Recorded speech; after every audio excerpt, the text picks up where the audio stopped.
Hello, I'm Tom Waitnick. Welcome to the KZGN News.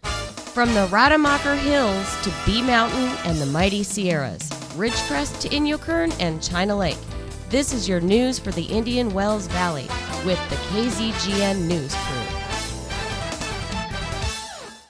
At last Wednesday's City Council meeting, a lot of things were covered. But one of the first things I want to report is that Mayor Breeden is asking for the people's inputs as to whether they agree with the Kern County Environmental Report to implement some form of water conservation. This is a very controversial recommendation from the county. But Peggy is asking everyone to text her personal phone a message saying yes, no, or I don't know, and whether you are a city or county resident. Her cell phone number is 760-382-3563. This is a real reach out from Mayor Breeden. I compliment the mayor on her outreach. In the ongoing effort of public discussion about this Kern County environmental plan for the valley, there was a small informational meeting held out in Inyokern at their town hall. This meeting was set up by local realtors. The host requested that the discussion only be about the zoning aspect and not about the water problem. Stu Fields in attendance had a problem with meeting only addressing one issue, but provided comments anyway. It is reported that about 20 people attended. The host put on the floor a new potential alternative. The Kern County plan offers three alternatives. This group offered what they called Alternative D. They presented Alternative D is proposed to limit changes to properties currently zoned A or A1 that had no developments like buildings, irrigation systems, or crops. The presently zoned A and A1 lands that had developments would continue unchanged. This would allow the existing agriculture to continue pumping water at their present and even future expanded rates as their crops matured. And now, with Navy news, the Navy celebrated an anniversary over the weekend. They celebrated the 100th anniversary of the establishment of the Naval Reserves. I never knew that the Navy didn't have a long-lasting reserve component until this news came out. Only 100 years ago, the Navy started the reserves. Happy anniversary to any Naval Reserve sailors out there. In news out of Inyokern, Rebecca Knipe of the News Review has reported that the Inyokern Community Service District has voted to dissolve the district. According to a statement from Operations Manager Brian Beebe, the district is working with the county and local agencies to determine what options are available to the CSD in order to continue the services they provide. The services provided by the CSD are water, wastewater treatment, and street lighting. The director of the Kern County Local Agency Formation Committee, Rebecca Moore, has said she has never seen a district dissolve completely, while she has seen a couple districts dissolve during an annexation to another agency, none just dissolving. An example would be that the district CSD dissolves and becomes part of the city of Ridgecrest. That would be one method. Again, that is just an example and is not being considered. So the question is whether the county would have to take over and provide the services now provided by the CSD. Now let's review a story released by the Orange County Register. The student government at the University of California, Irvine, has voted to ban display of the American flag, or any flag, from its lobby.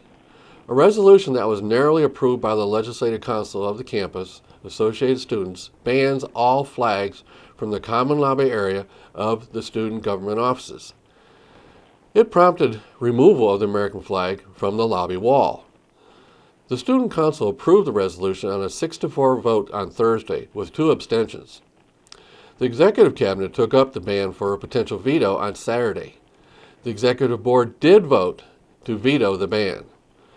The resolution, authored by student Matthew Jovera of the University's Social Ecology School, lists 25 reasons for the ban. But he's quoted as saying that the American flag has been flown in times of colonialism and imperialism and could symbolize American exceptionalism and superiority. The resolution says freedom of speech in a space that aims to be as inclusive as possible can be interpreted as hate speech. The American flag had hung on the wall in the student government suite. A few weeks ago, someone removed the flag and put it on the desk of Riza Zamora-Rodian, the Associated Student President, with an anonymous note saying it should be removed from the lobby. The executive members decided to put the flag back up again. Then the resolution was brought to the council. Zamora-Rodian and an opponent of the ban said the American flag was an iconic and symbolic representation of our values in the United States. On Friday, State Senator Janet Nguyen, Republican out of Santa Ana, said she and other legislators may introduce a state constitutional amendment to prohibit state-funded universities and college campuses from banning the United States flag. Next in the saga, the Student Executive Cabinet will take up trying to override the veto. They need a 2/3 vote of the board to override the veto. The college administration provided the following statement. The college takes no official position on the ban. However, the administration does not support the ban. Stay tuned for more from KZGN-TV News when we return.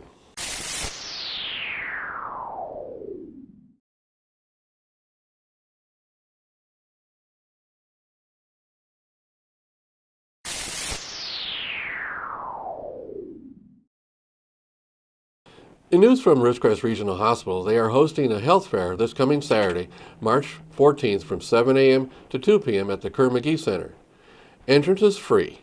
They will be offering screenings for the following tests: PSA, prostate cancer detection test, CA-125 ovarian cancer detection test, blood chemistry panel high sensitivity, and C-reactive protein included for free. Individual tests are $35. There will be available a $5 brunch from 7 a.m. to noon. For screening appointments and fasting instructions, please call 760-499-3825. Other events going on will be the High Desert Fitness Obstacle Course, New Extreme Laser Tag, Ridgecrest Regional Hospital Pediatric Corner, and an inflatable horse derby for the kids. Again, call 760-499-3825 for appointments and fasting instructions. That's 760-499-3825. Tell them you heard about it right here on KZGN-TV. And now there's a press release from the Ridgecrest Police Department. The Ridgecrest Police Department has submitted a preliminary application for the funding to the California State Parks Off-Highway Motor Vehicle Recreation Grant Program for the 2015 project year. This provides an opportunity for the public to review and provide comments and letters of support during the preliminary phase of the application process. Public comments will be accepted from March 3rd through April 6th of 2015. You can view and comment on the application online at the Off-Highway Motor Vehicle Registration website at ohv.parks.ca.gov. Click the Grants tab, then click on OLGA when the screen appears, then click on the Public Review Instructions. Follow instructions at Step 2 and proceed to the applications. I hope you follow that. Please ensure that all comments are sent to the Ridgecrest Police Department by emailing Officer Nathan Lloyd at nlloyd@ridgecrest-ca.gov and to the State Parks OHMVR Division at ohvinfo@parks.ca.oav. If you have further questions or concerns, feel free to contact Sergeant Mike Myers at the Ridgecrest Police Department at 760-499-5100. Additionally, Sergeant Myers wants to remind everyone that while the construction of the medians on China Lake Boulevard is still going on, that speed limit has been lowered to 25 miles an hour. The speed reduction is for the whole length of North China Lake Boulevard, not just in construction areas. The Ridgecrest Police Department and Highway Patrol are enforcing the lower speed limit. In other news from the Police Department, the Code Enforcement Division released the following information. For several years, the property located at 200 West Upjohn has been abandoned, and the mobile home on the property has been deteriorating to the point of being unsafe. In addition, on several occasions, transients have been found inside the permanent structure on the property. The property owner had been contacted several times to have the mobile home removed. However, he has taken no action. On December 16, 2014, the issue was brought before the Ridgecrest Planning Commission, who authorized abatement of the property. This included the complete removal of the mobile home, boarding up of the main structures on the site, and the cleanup of trash, junk, and debris on the property. On March 5, 2015, the abatement was completed using Ridgecrest tax allocation bond funds. We at KZGN compliment Officer Booth for his great work as the city's full-time code enforcement officer. Please contact him at 760-499-5118. Have you wondered how the Ridgecrest housing market is doing? Well, not too bad actually. In January 2015, local realtors are reporting 26 home sales and 27 pending home sales that are in escrow. The sold homes range in price from $15,000 to $339,000. That is approximately $4.7 million in homes sold in January, with an average of $166,000 per home. Without the unusual sale of $15,000, the average would jump to an average of $175,000 per home. The pending sales range from $32,000 to $234,000. So, real estate is moving in Ridgecrest, and average prices are up slightly. With mortgage rates at historic lows, now is a great time to buy a home, especially in Ridgecrest. You get a lot for your money here. A home that sells for $200,000 here would easily sell in the $400,000 to $500,000 price range in the LA area. Assemblywoman Shannon Grove announces she will hold mobile office hours in Ridgecrest. Her representative will be on hand to assist area residents with questions about state agencies and provide information about existing or proposed state laws. The date of this is Tuesday, March 10th, 2015. The location will be the Ridgecrest Chamber of Commerce offices at 128 East California Avenue, Suite B. And the time will be 10 a.m. to 11 a.m. Contact Javier Reyes Jr., Field Representative for Assemblywoman Shannon Grove, 661-395-2995. I would encourage everyone to contact Javier and set up a meeting if there are any state topics you would like to discuss. In today's stock market news, in the past week, the Dow and S&P 500 traded lower for a second week, and the Nasdaq turned negative for the first week in 5.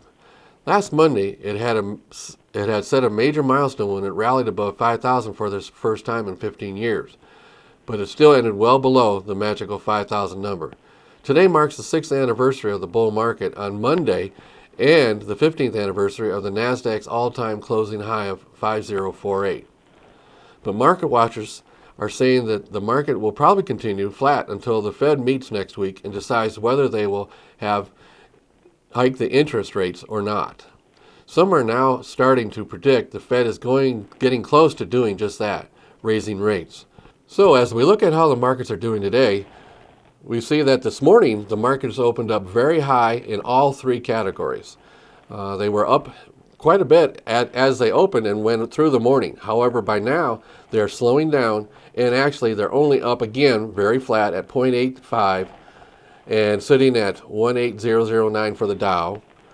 The Nasdaq is just barely up at 0.24, sitting at 4940. And the S&P 500 is up slightly at 0.44 at 2080. It will be interesting to see how it actually closes for today because, again, it started this morning very high, very fast. Now stay tuned for weather and sports when we come back.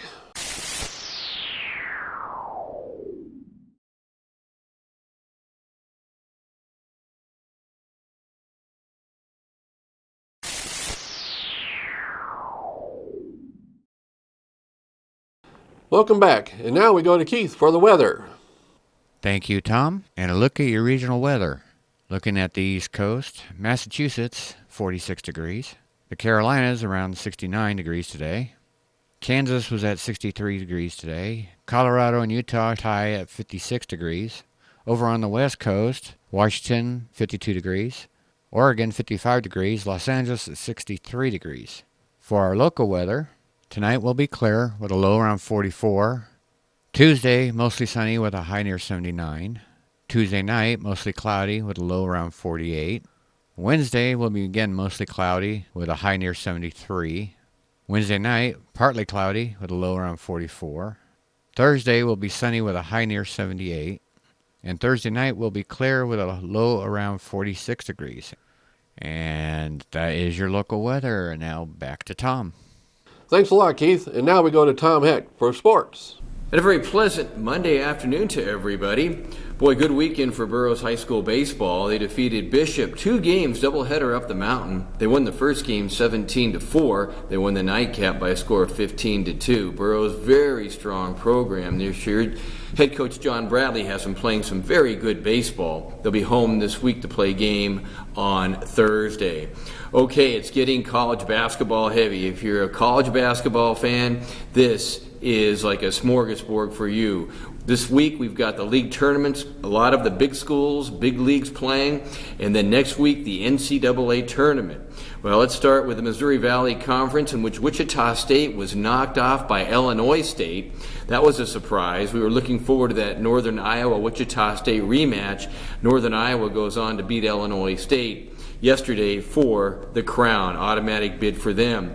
In the West Coast Conference, here locally in the state of California, Portland upset St. Mary's, and now Portland will be in the semifinals. That'll be played tonight. It'll be Portland and BYU, and then it'll also be Pepperdine and Gonzaga number 7. The winners will play tomorrow night. Now Louisville upset number 2 Virginia, 55-53, only the second loss of the year for Virginia. Kentucky, a perfect 31-0. They beat Florida 67-50 in Lexington. The only team in the last, probably the second only team in the last 10 years to run the gauntlet and go undefeated. Last year Wichita State did, and they got knocked off in the NCAA tournament in the second round. All right, if Kentucky can win the rest of their games, if they can win out in the SEC tournament, which they should, and if they can win out in the NCAA tournament, they would end up 40-0. What a season that would be. Okay, number 15 Oklahoma beats number 9 Kansas. Kansas had that fortunate win against West Virginia at home the other night at Allen Fieldhouse, or they would have lost 3 games in a row. Also, Belmont beat Murray State in the Ohio Valley League Conference. The Belmont Bruins will be in for the 3rd straight year in the NCAA. Automatic bid for Belmont. And North Florida gets their first NCAA bid, a relatively new Division I program. They defeated South Carolina Upstate. That's the Atlantic Sun Championship. Now, you're going to hear about these conferences in the NCAA tournament. They have the automatic bids. Okay, Arizona beat up Stanford pretty bad, 91-69 in Tucson. Number 12 Notre Dame beat Clemson. It was Washington somehow beating 13 Utah. Tell me how that happened. LSU beat 18 Arkansas. West Virginia over Oklahoma, 2 top 20 teams. Michigan State beats Indiana. Michigan State number 17. Arizona State beats Cal. And Washington State defeats Colorado. What a horrid year for the Colorado Buffaloes. Also, it was Purdue beating Illinois. Illinois first loss in the last 7 games. Okay, Ivy League, for those that like the academic folks, Dartmouth beat Yale 79-78. Now, what's significant about that is that forces a tie in the Ivy League. There is no tournament in the Ivy League. That means that there'll be a 1-game playoff next Saturday to see who goes to the NCAA tournament. Very interesting. Duke beat North Carolina. Temple a winner. They beat UConn. UConn, the defending national champions, they will not be in the tournament this year, the way things are going right now, unless they win their conference, which I don't expect that to happen. And it was North Carolina State beating Syracuse. Now, that's the end of the season for Syracuse. And if you haven't heard lately, Jim Boeheim has been suspended the first 9 games of the season.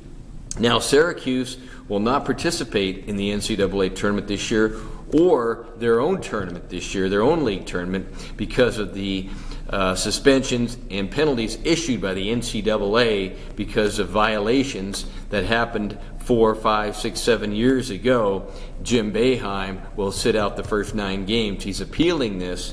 Not sure how this is going to end up. All right, real quickly to the NBA. The Lakers lose to Dallas last night at home, 193. Oklahoma City winner, Charlotte a winner. Utah beats Brooklyn. Golden State beats the Clippers, 106-98 in Oakland. Clippers at home tonight.